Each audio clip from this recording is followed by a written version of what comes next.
You reach for the salt shaker without even thinking about it. It's just sitting there on the table next to the pepper.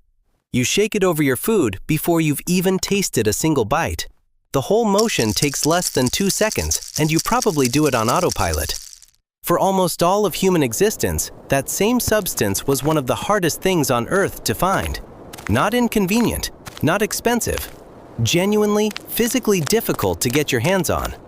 Your ancestors spent hundreds of thousands of years searching for it, craving it, and sometimes dying without enough of it. And that pull you feel right now toward salty food isn't a preference you picked up somewhere. That's ancient. That's a biological instruction written into your nervous system before the first human being ever stood upright. So here's the real question. When did we finally figure out how to answer that instruction? Because for over 300,000 years, Homo sapiens lived without salt as something they could reliably collect, store, or carry with them. No mines, no evaporation ponds, no ceramic jars to keep it dry. What they had was a body constantly screaming for sodium and a landscape that hid it in scattered, unpredictable places. A salt lick here, a mineral spring there. The blood of a freshly killed animal still warm on the ground. That was basically it. Start with why this mattered so much biologically. Your body needs sodium to survive. Not wants, needs. Your heart uses it to fire every single beat. Your neurons use it to send every signal that lets you think, move, and feel anything at all. Without enough sodium, the fluid balance around every cell in your body collapses. Blood pressure drops. Muscles stop contracting the way they're supposed to. A human being can die of sodium deficiency within days, not weeks. Your body has always known this, which is exactly why it built in an alarm system.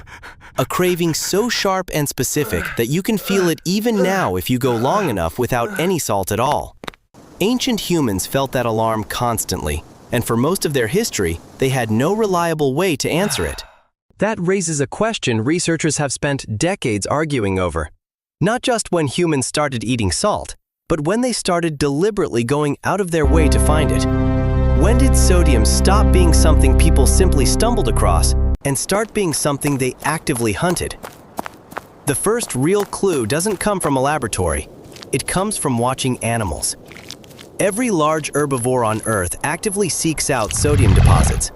Elephants in Kenya travel up to 40 kilometers just to reach mineral-rich caves inside Mount Elgon, where they use their own tusks to chip salt-laced rock straight off the walls and eat it. Deer across North America lick road salt directly off pavement in winter. Gorillas in the Congo Basin eat sodium-rich aquatic plants and even soil scraped from riverbanks, specifically to supplement their mineral intake. None of these animals are doing this by accident. They're responding to the exact same biological signal your own body sends you every time you reach for that shaker. Your ancestors watched all of this closely. They were careful, patient observers of animal behavior. They followed herds. They tracked migration patterns. And the specific places animals kept returning to again and again, the mineral springs, the salt licks, the sodium-rich river clay, those became the places humans returned to as well. For hundreds of thousands of years, the entire strategy was simple. Go where the animals go. Eat what the animals eat. Let the landscape itself tell you where the sodium is hiding. But that strategy had a brutal flaw built into it. Salt deposits are not evenly spread across the world. They cluster tightly in specific geological regions and are almost completely absent in others. The East African Rift Valley, the exact region where much of early human evolution actually played out, is relatively sodium poor across large stretches of it. Anthropologist Timothy Johns of McGill University spent years studying the relationship between mineral availability and early human diet, and his research suggests sodium scarcity may have been a persistent, low-grade stress for early hominins. Not a constant crisis, but a steady background pressure. A body always running slightly undersupplied. A craving that was never fully, permanently answered. That pressure shaped behavior in ways that are still visible today. In 2009, anthropologist Sarah Blaffer-Hrdy of the University of California, Davis published influential research on cooperative breeding in early human populations. Her work focused mainly on childcare, but embedded inside it was something striking about resource sharing more broadly. Among foraging groups, rare and genuinely high-value resources, things like honey, fat, and mineral-rich foods, were shared far more broadly across the group than common, everyday resources were. If one member of a group found a salt deposit, it didn't stay private information for long. It spread because the entire group's survival depended on sodium reaching everyone, not just whoever happened to find it first. That's how ancient salt sharing actually worked. That's how early humans kept each other alive. Not through trade, not through ownership, but through the same deep cooperative instinct that let our species survive when stronger, faster, better armed animals did not. The numbers tell one part of the story. The lived, day-to-day reality tells another. Picture a group of early humans, maybe 25 people, moving through what's now Ethiopia roughly 100,000 years ago, following a dry riverbed because the rains have been poor and the game has moved on. One of them, a woman in her 30s who has walked this route before, leads the group toward a bend in the valley where she remembers the clay smelling different, developing a faint, whitish crust once it dries. She's been to this spot twice before. They stop, scrape the earth with flat stones and bare fingers, and eat the clay directly out of the ground, pulling sodium straight from the mineral-rich soil. The children eat it too. The taste is sharp and bitter, nothing like a shaker of table salt, but their bodies respond almost immediately, a signal registering somewhere below conscious thought, older than language itself. They stay 2 days, then move on, because the deposit isn't large and the sodium is already running out. Find it, use it up, move on. That was the basic rhythm of salt for most of human history. You don't have to reconstruct that rhythm entirely from imagination either, because it still exists today.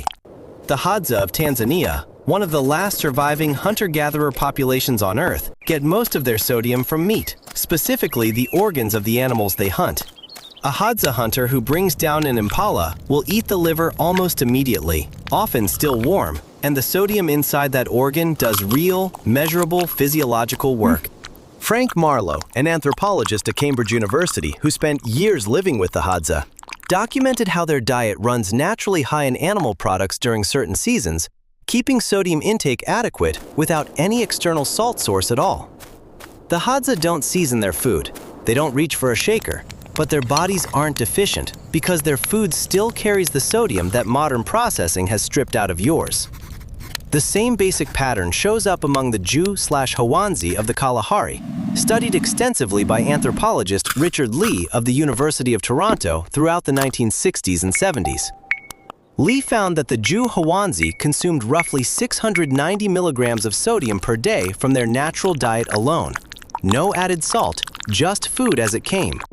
And that specific number, 690 milligrams, is almost exactly what modern cardiologists now consider the ideal daily sodium intake for a healthy human heart. Your ancestors were hitting that precise target without even trying, simply because the food itself was already right. And then agriculture arrived, and in one specific sense, everything broke. But before that particular break, something else happened first.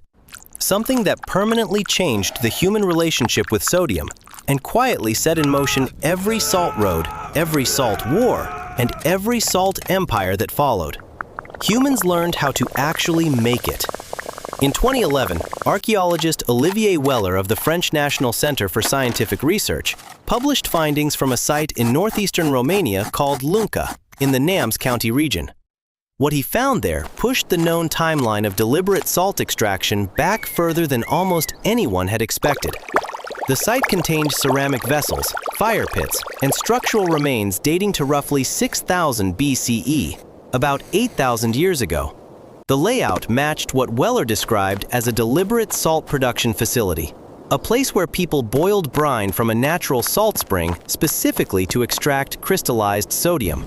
This wasn't accidental contact with a mineral deposit anymore.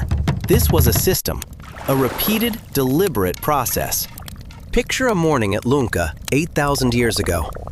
The air is cold, the nearby spring faintly mineral and sulfurous. A group of people carry heavy ceramic pots down to the water's edge and fill them with brine, then tend fires under them for hours. The pots crack constantly from the heat. They simply make new ones and keep going. When the water finally evaporates, a crust of white crystals is left behind. They scrape it out by hand and wrap it in leaves and hide. Some they use themselves, some they carry elsewhere. That elsewhere is, quite literally, the beginning of every salt trade route in recorded history. Here's what genuinely stopped researchers cold. Lunca wasn't a civilization in any conventional sense. No city nearby, no written language, no complex government. The people using that site were ordinary Neolithic villagers, early farmers who had only recently stopped living as nomads. And they were already running a salt production operation sophisticated enough to leave a clear archaeological footprint. Weller's team recovered hundreds of broken ceramic fragments, the accumulated casualties of filling heavy pots with brine and holding them over intense heat for hours at a stretch. The sheer volume of broken pottery suggests Lunca wasn't used occasionally. It was used continuously, season after season, possibly across generations. And the salt didn't just stay there. Chemical analysis of artifacts recovered up to 100 kilometers away showed sodium signatures matching that exact spring. The salt was moving, traded and distributed across a landscape too large to explain as anything other than a deliberate network. Salt was already a commodity before bronze was discovered, before writing existed, before any empire had risen or fallen. And Lunca wasn't alone. Evidence of deliberate salt extraction at China's Yuncheng Salt Lake in Shaanxi Province dates to roughly the same 6000 BCE window. Researchers from the Chinese Academy of Social Sciences found residue patterns and tool assemblages there, suggesting organized harvesting of surface salt from the lake's evaporated edges. On the opposite side of the world, along the Peruvian coast, archaeologist David Goldstein documented salt production sites near the Chira Valley, dating to roughly 5000 BCE, where communities built shallow clay-lined basins to concentrate and evaporate seawater. 3 separate continents, 3 unconnected cultures, all arriving at essentially the same solution within roughly the same 1000-year window. When a behavior appears independently across separated populations at the same time, it usually means something in the shared environment changed. Farming had just begun. Grain did this. When humans settled down and started eating primarily wheat, barley, millet, and rice, their natural sodium intake collapsed almost overnight in evolutionary terms. Domesticated grain carries almost no sodium at all. A diet built primarily around cereal crops is a diet that leaves your body chronically undersupplied with the one essential mineral your nervous system genuinely cannot manufacture on its own. The craving that had always been there suddenly became unbearable, because now the food itself simply wasn't answering it anymore. This is the exact mechanism anthropologist Mark Nathan Cohen of SUNY Plattsburgh identified in his landmark 1977 work on the health consequences of agriculture. Cohen analyzed skeletal remains from pre-agricultural and post-agricultural populations across multiple regions and found consistent evidence that early farmers were measurably less healthy than the hunter-gatherers who came before them, shorter in stature, more prone to dental disease, showing bone markers consistent with nutritional deficiency. Sodium deficiency doesn't leave one clean signature in bone, but the broader pattern was clear. Farming made people worse off nutritionally, at least at first, even as it allowed them to become far more numerous. Salt didn't become precious because humans decided they liked the taste more. Salt became precious because farming made deficiency the new default. And once deficiency was the default, control of salt became control of survival itself. That single fact reshaped human history for thousands of years afterward. As farming spread, people started digging for salt in far more permanent ways.